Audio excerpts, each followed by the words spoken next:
Bugünümüzün qəhrəmanı Mustafa Fazil Qəzənfəroğlu. Qəzənfəroğlu Fazildir.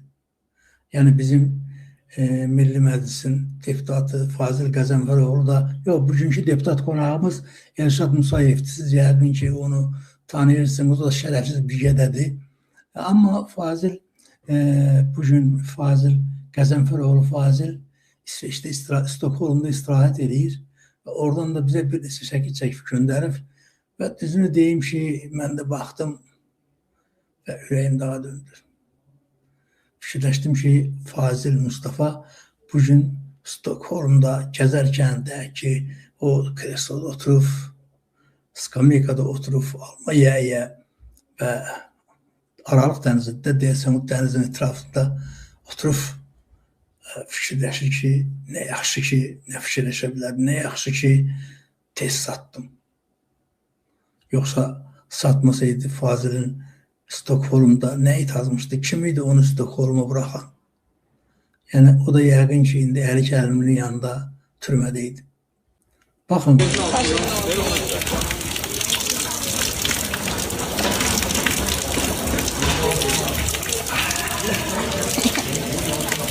İsveç'te, Stockholm'da güzel yerde güzel su. Sudan güzel ne olabilir? İsveç'in gözəlliyindən və özəlliyindən zövq alan Qəzənfəroğlu Fazil. Bəli, bir vaxtlar Azərbaycan Xalq Cəbhəsinin üstə olan nümayəndələrindən biri Əbülfəz Elçibəyin dəki yetirdiyi, öz əli ilə Türkiyə göndərdiyi ki, təsirini alsın, qayıtsın. Fazil bugün İsveçdə, Stokholmda istirahət edir və istirahət edir, fikirləşir ki, nə yaxşı ki, mən vaxtında bu milləti satdım, keçdim İlham Əliyevin tərəfinə. Yəni, olmasaydı yəqin ki, Fazil Qəzənfəroğlu deməli, birinci 5 illiyi buraxdı Azərbaycanda deputat seçkiləri. Onda hələ onda İlham Əliyevi və Heydər Əliyevi kəskin tənqid edənlərdən biri idi Fazil Qəzənfəroğlu Fazil. Və sonradan düşündü, fikirləşdi, çox götür-qoy elədi, gördü, yox, bu məşhur bir anekdotda deyildiyi kimi yadınızdadırsa, bir ləzgi qardaşlardan biri dəllə işləyir, üz qırx, saat düzəldirmiş, bir nəfər gəlir üzünü qırtdırmağa, baxır, görür ki, ləzgi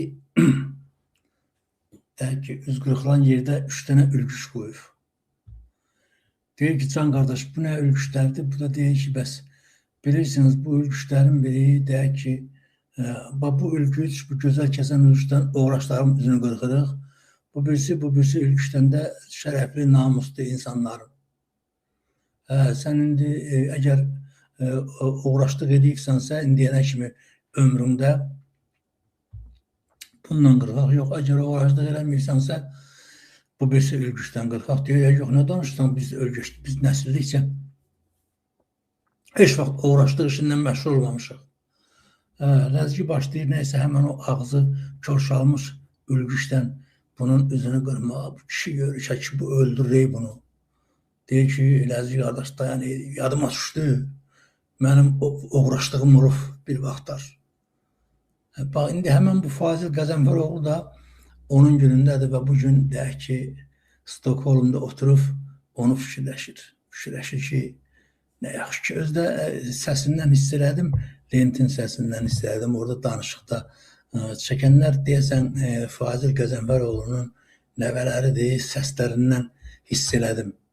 Və onlar Fazildən bugün fəxr edirlər ki, onların babaları yəqin ki, deputatdır.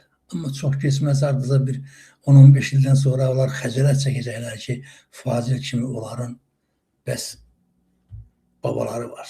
Çox təəssüflənəcəklər. Nəysə, deməli, sən demə, bu Fazil Qəzənfəroğlunun 24 kitabı var imiş. Təsəvvür edin. Azərbaycan siyasətindən, Azərbaycanda İlham Əliyev və Heydərizmin nələr törətdiyindən bağlı kitablardır yəqin Fazil Qəzənfəroğlunun. fəlsəfə üzrə fəlsəfə doktoru Fazil Qəzənfəroğlu'nun. Özüm musiqi qoymadım ki, yəni üstündə danışmaq mümkün olsun.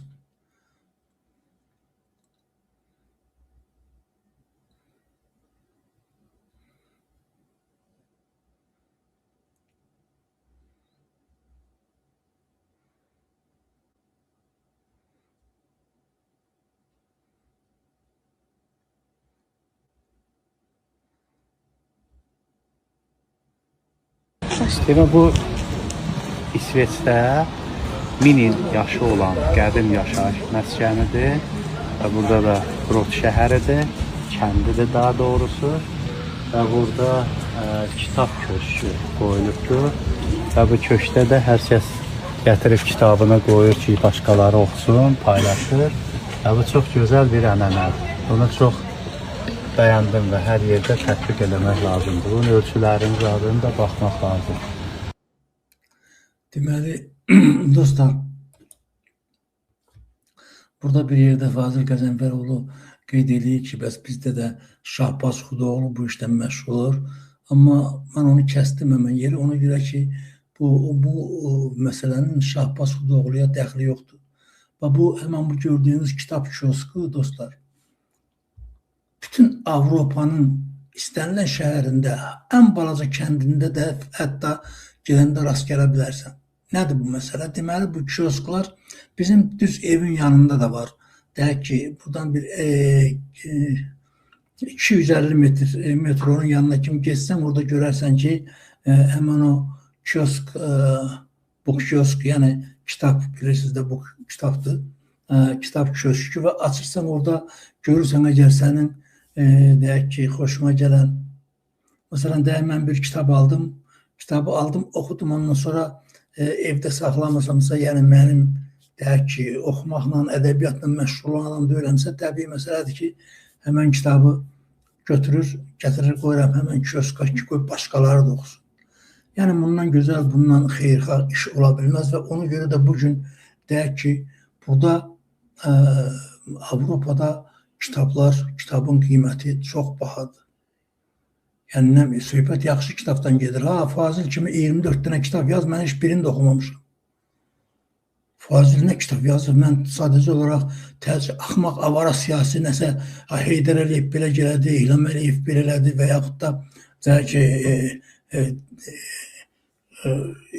İslamda şiəlik və yaxud da deyək ki, sünnülük məsələsindən bağlı, yəni boş-boş şeylər, mən, yəni Fazil Qəzənfəroğlu'nun artıq nə yaza bilər ki, Rafiq bəy, əleyhissalam, xoş gəldin, əziz qardaşım, dostlar, bəyənin, paylaşın, abunə olun ki, sayımız artsın və biz görək, nə edirik, bu Fazil Qəzənfəroğlu kimi düdüklərdən canımızı necə qurtarırıq. Deməli, təsəvvür edin, bu indi Fazil bu İsveçin kəndlərini, deyək ki, şəhərlərini gəzir. Baxın, amma gəlib Azərbaycanda istəmir ki, dostlar. Mən ancaq bu nöqteyi nəzərdən istədim ki, bu Fazildən bağlı danışaq. Yoxsa Fazil kimi düdüklərdən çox danışmağa dəyməz. Sadəcə olaraq bunun həmən bu şeydə, İsveçdə bu kənddə deyir, bu kitab kioski kənddədir. Gərək Fazil ondan danışaydı ki, kənddə küçələrə baxaydı, evlərə baxaydı, yaşayış sahələrinə baxaydı və kənddən şəhərin arasında heç bir fərq olmadığını ondan danışaydı ki, yəni bizdə baxın. O günü istədim, köçürəm, sizə də göstərəm, düzünü deyim ki, məndə bu kompüterdə müəyyən problemlər olur. Bəzən bir də görürsən ki, köçürmək üçün, yəni bu elektron şeyləri o qədər də axmağa vara düzəldirlər ki, deməli, Rusların kəndinin qırağıdır, deməli, kamazlardır, böyük samaxsal maşınlardır, palçıq, yağış yağıb, deyək ki, iki tərəfdən maşın gəlib, batıblar, çıxartmaq mümkün deyil. Altından yazırlar ki, ala bilirsinizsə, gəlin alın. Yəni, Rusiyadan söhbət gedir. Onun söz olmasın, təsəvvür edin ki, bugün Azərbaycanda 70-80% deyək ki, öz kəndlərini, öz el obalarını tərk edən insanlar həmən o yolsuzluğun, həmən o deyək ki, şəraitsizliyin ucbatından gəlib yığışırlar Bakı şəhərinə.